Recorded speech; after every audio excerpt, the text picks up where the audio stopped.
Do you find yourself mysteriously awakening between 3 and 5 a.m.? You're not alone, and what you're about to discover could transform your understanding of consciousness forever. Both C.S. Lewis and Carl Jung uncovered profound truths about this sacred hour that modern science is only now beginning to validate. Watch until the end to learn the 3 essential practices they discovered. Practices that bridge ancient wisdom with modern psychology to unlock your full potential. C.S. Lewis wrote in his seminal work, Letters to Malcolm, that we are not bodies with souls, we are souls with bodies. Meanwhile, Jung observed in his groundbreaking research that the night sea journey is a kind of descensus ad inferos, a descent into Hades and a journey to the land of ghosts. Both these brilliant minds understood something vital about our nocturnal awakenings that modern science is only beginning to confirm. If this is your first time here at Soul and Psyche, subscribe now, because we're about to reveal insights that could fundamentally shift your understanding of consciousness, spirituality, and personal transformation. This isn't just another video about sleep, it's about accessing what Jung called the mysterious realm between worlds, and what Lewis described as the thin places where heaven touches earth. When you wake between 3 and 5 a.m., particularly around 3:33 a.m., you're experiencing what Jung called the witching hour of the soul. This isn't mere coincidence or insomnia. Modern sleep studies at leading research institutions have found that this time window aligns with our brain's highest production of DMT, often called the spirit molecule. This creates a unique state of consciousness that ancient traditions worldwide recognized as sacred. In his personal journals, which were only recently fully translated in 2019, Jung wrote extensively about this hour as a gateway to what he termed the collective unconscious, a vast reservoir of spiritual and psychological wisdom. He described these pre-dawn encounters as moments when the barrier between personal and collective consciousness becomes most permeable. Similarly, Lewis described these early morning hours in his private letters as moments when the veil between the physical and spiritual worlds grows thin. Their insights, though coming from different perspectives, point to the same profound truth about human consciousness. What's particularly fascinating is how both masters independently arrived at similar conclusions about these hours through entirely different paths. Jung through his analytical psychology and study of ancient alchemical texts, and Lewis through his theological investigations and personal spiritual experiences. Both recognize these hours as a unique window into deeper realms of consciousness. But here's what's crucial.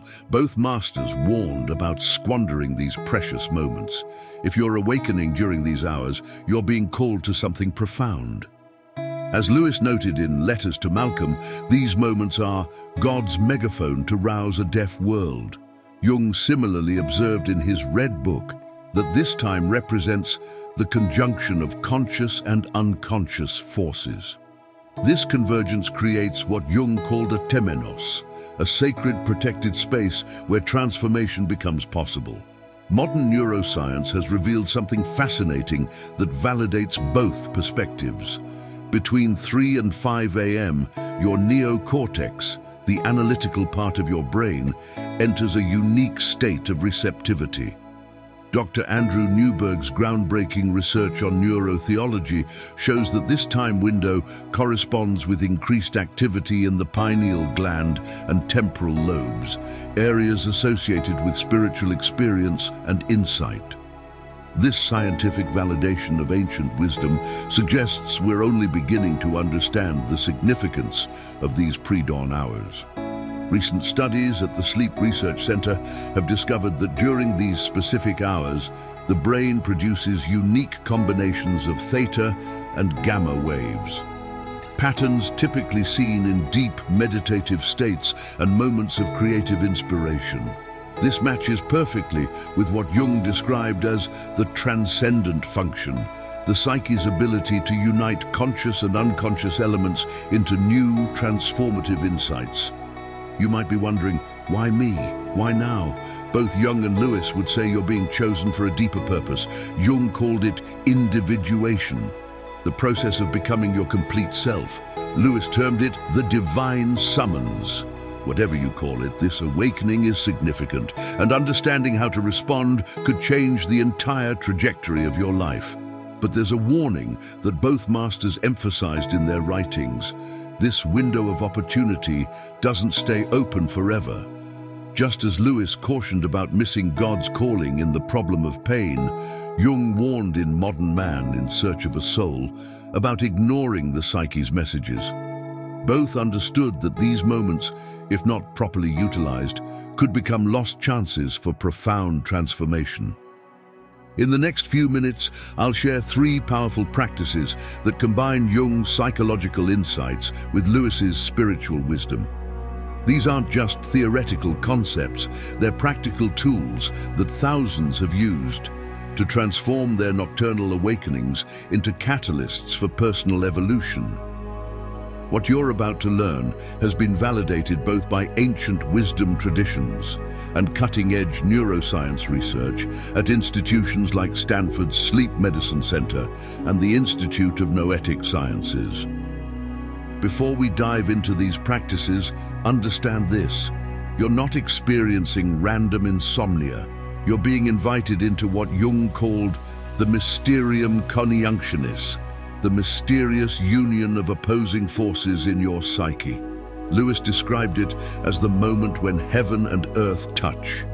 This understanding is crucial because it transforms what might seem like a sleep disruption into an opportunity for profound spiritual and psychological growth.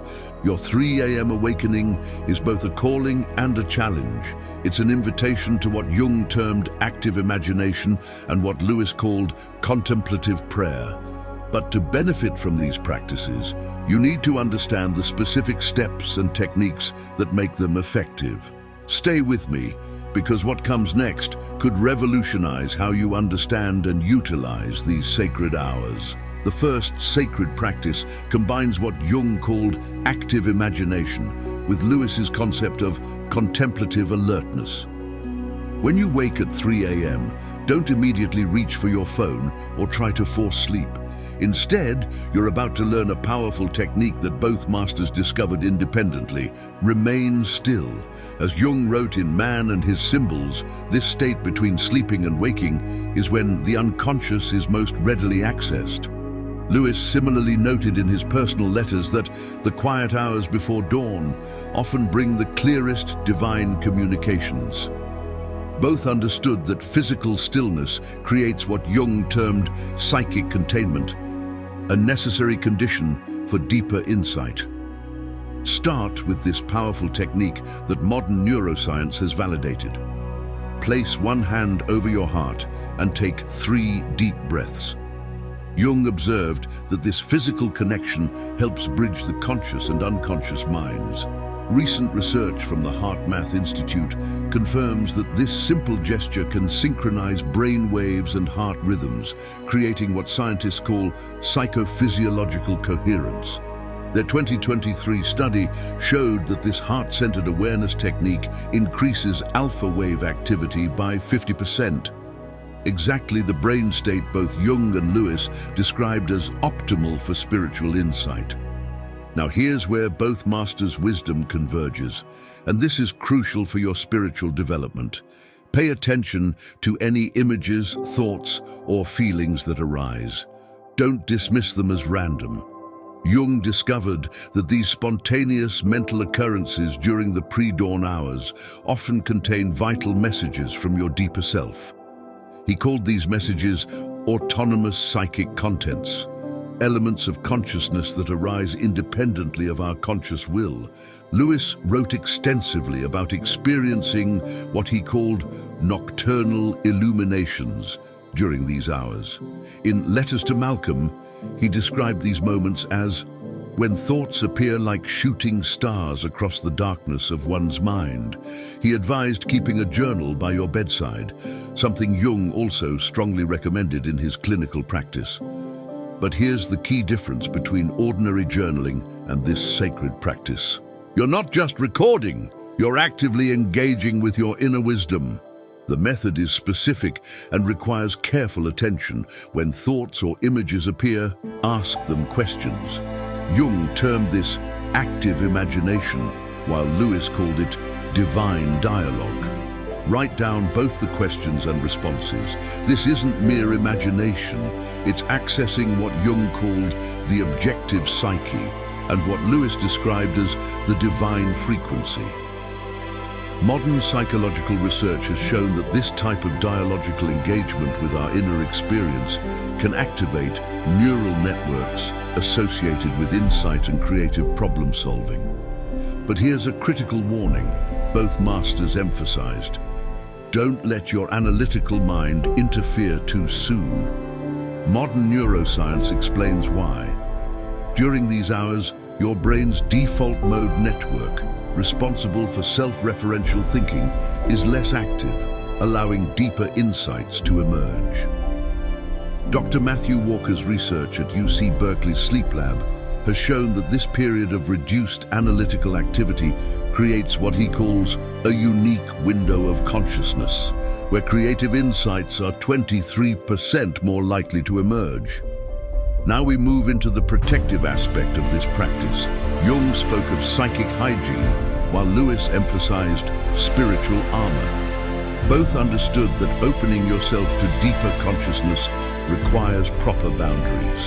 Here's the technique they independently discovered, though they described it in different terms. Visualize a sphere of golden light surrounding you. Jung saw this as activating what he called the self's protective function, while Lewis described it as invoking divine protection. Modern psychology recognizes this type of visualization as a powerful tool for establishing psychological boundaries. Research at the Institute of Noetic Sciences has shown that this kind of structured visualization actually changes the electromagnetic field around the body, something both masters intuited but couldn't scientifically verify in their time. As you maintain this protective visualization, begin what Jung called symbolic dialogue and Lewis termed holy listening. Pay attention to any symbols, words, or insights that appear. Both masters emphasized that these messages often come in unexpected forms. Jung wrote in his Red Book about receiving guidance through geometric patterns, while Lewis described receiving insights through what he called divine metaphors. A fascinating discovery from recent sleep research supports this practice. During the 3 to 5 a.m. window, your brain produces specific theta waves associated with deep meditation and creative insight. This is the same brain state observed in experienced monks during profound spiritual experiences. Dr. Sarah Lazar's research at Harvard Medical School has shown that this state creates optimal conditions for what she calls integrative insight, exactly the kind of understanding both Jung and Lewis described accessing during these hours. The timing of this practice is crucial. Recent studies from the Max Planck Institute for Human Development have shown that the brain's ability to process symbolic information peaks between 3 and 3:45 a.m., aligning perfectly with traditional wisdom about the significance of these hours. Both Jung and Lewis independently noted this time frame as optimal for spiritual practice, though they arrived at this understanding through different paths. Remember, this isn't about forcing experiences or manufacturing insights. Both Jung and Lewis emphasize the importance of receptivity. As Lewis wrote, "It is in our emptiness that we are filled." Jung similarly noted that the psyche's natural state is one of spontaneous movement. Modern neuroscience confirms that trying to force insights actually activates brain regions that inhibit creative and spiritual experiences. You might be wondering how long to maintain this practice. Both masters suggested continuing until you receive what Jung called a sense of completion, or what Lewis described as a feeling of peace. Modern sleep scientists recommend 15-20 minutes as optimal for maintaining this theta wave state without disrupting your sleep cycle. Research from the Sleep Research Institute has shown that this duration maximizes the benefits while minimizing next-day fatigue. Now let's explore the second and third sacred practices, what Jung called dream integration and active manifestation, and what Lewis described as nocturnal revelation and sacred implementation. The second practice centers on dream work during these pre-dawn hours. Your dreams carry profound messages that both masters found particularly significant between 3 to 5 a.m. Jung discovered that dreams during this time often contain what he called big dreams, those with life-changing significance. These aren't ordinary dreams, but rather what he termed numinous experiences, encounters with deeper spiritual and psychological truths. When you wake, immediately document your dreams. Notice the emotions they carry, the colors that appear, the symbols that stand out. Look for what Jung called synchronicities, those meaningful coincidences that connect your dream world to your waking life. Lewis's method of spiritual discernment helps decode these symbols, revealing patterns that often contain solutions to your deepest questions. In his personal letters, Lewis wrote about keeping what he called a nocturnal journal, describing how insights received during these hours often carried solutions to problems he'd been wrestling with during waking hours. The mysteries of day, he found, often unraveled in the sacred hours before dawn. He observed that these pre-dawn dreams often contained what he called divine metaphors, symbolic messages that offered guidance for life's challenges. The third practice transforms these nocturnal insights into tangible change. Jung called this the transcendent function in action, while Lewis termed it practical spirituality. Before sunrise, review your night's insights and identify one concrete action. This isn't just theoretical. These pre-dawn insights are significantly more likely to solve real-world problems when acted upon quickly. But here's a crucial warning from both masters. Don't let these insights fade with the dawn. Jung wrote about psychic entropy, how spiritual insights dissipate unless anchored in action. Lewis warned about morning amnesia that clouds these revelations. Think of these insights like morning dew, precious but quick to evaporate unless captured and preserved. The early morning hours amplify what Jung called active imagination.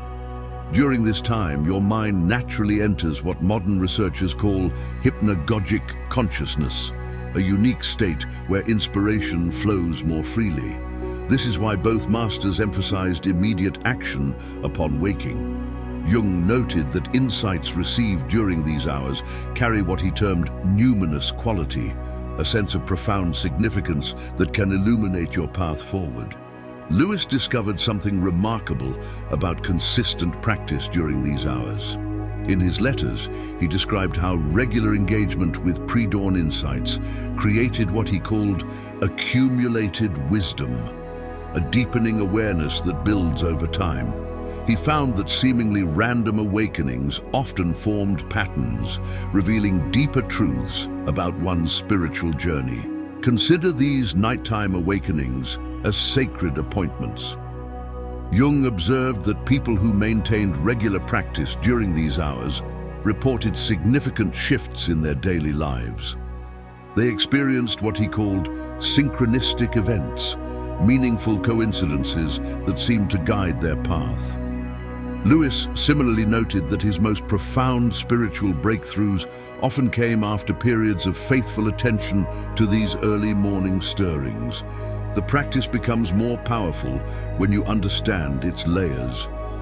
The first hour of waking, between 3 and 4 a.m., often brings what Jung called primary insights, raw, unfiltered wisdom from the unconscious.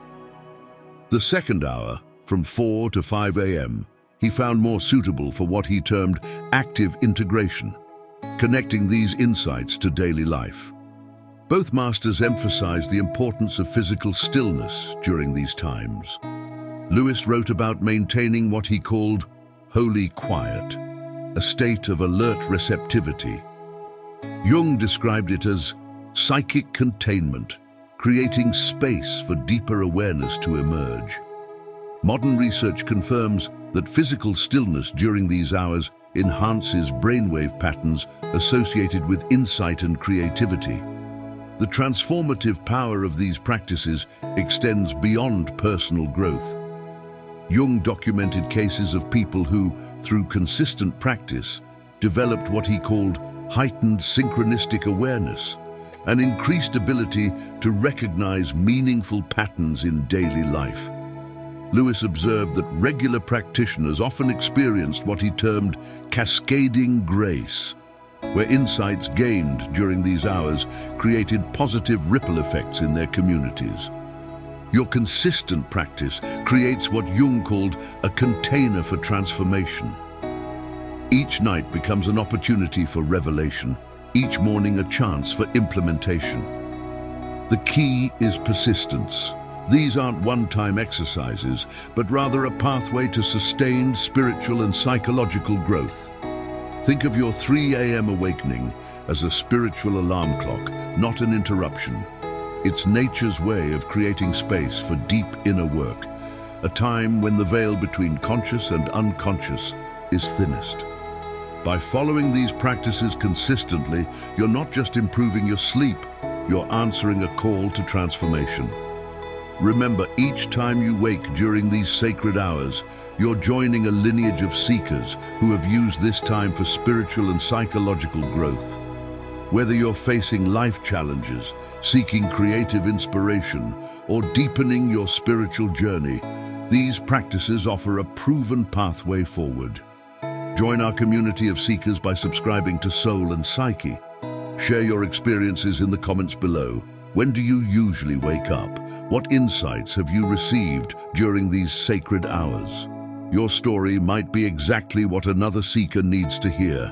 And remember, stay radiant.